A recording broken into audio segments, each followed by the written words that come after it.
মাযহাব মানা কি? নির্দিষ্ট একটি মাযহাব মানতে হবে কিনা? মাযহাব মানা কি তার আগে প্রশ্ন, মাদ্রাসায় পড়া কি?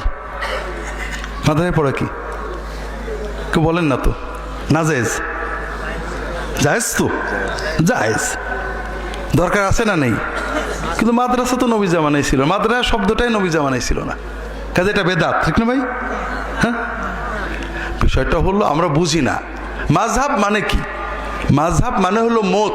আমাদের দিন হলো আল্লাহর কোরআন, নবীর হাদিস। কথা বোঝেননি? কিন্তু আমরা সবাই তো বুঝি, নবীর হাদিস বুঝি তো সবাই?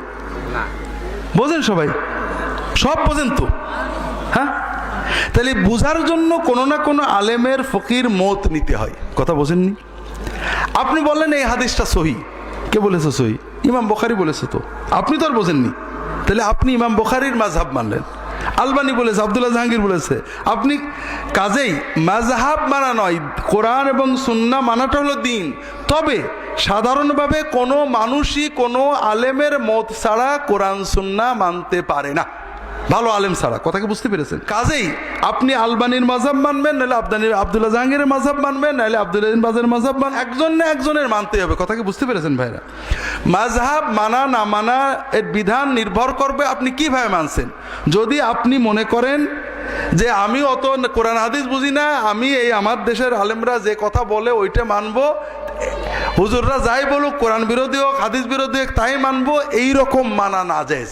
আর যদি আপনি মনে করেন আমার কাজ হলো কোরআন এবং হাদিস মেনে চলা, কিন্তু আমি বুঝি না, অমুক আলেম অমুক ফকি তিনি বোঝেন, আমি তার সহযোগিতায় মানবো, যদি কখনো প্রমাণ হয় তার চিন্তা ভুল, আমি ওটা বাদ দিয়ে সুন্নত মানবো, এই চিন্তায় মাযহাব মানার ভিতরে কোনো দোষ আছে মুসলিম উম্মার কেউ বলিনি।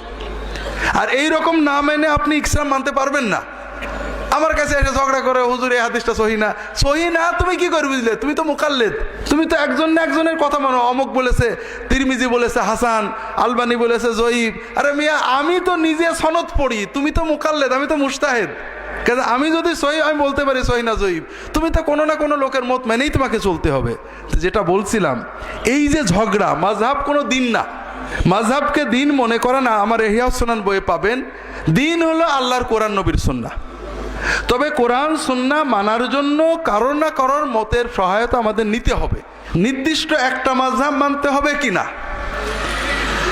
যদি একাধিক জায়েজ হয় তাহলে একটাও জায়েজ হবে। কোনো শিরক একজনের করলে শিরক, অনেকজনের করলে জায়েজ, এরকম আছে নাকি? আছে নাকি?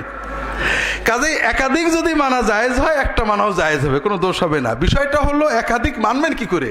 মনে করেন আমি বললাম এটা জায়েজ, মানে আর এক হুজুর বললো না জায়েজ, আর এক, তাহলে আপনি সবগুলোকে একসাথে মানতে পারবেন তো? পারবেন নাকি? কাজে আপনাকে কোনো না কোনো একজন আলেমের উপরে অধিকতর নির্ভর করতে হবে, পাশাপাশি নিজে অধ্যয়ন গবেষণা করতে হবে।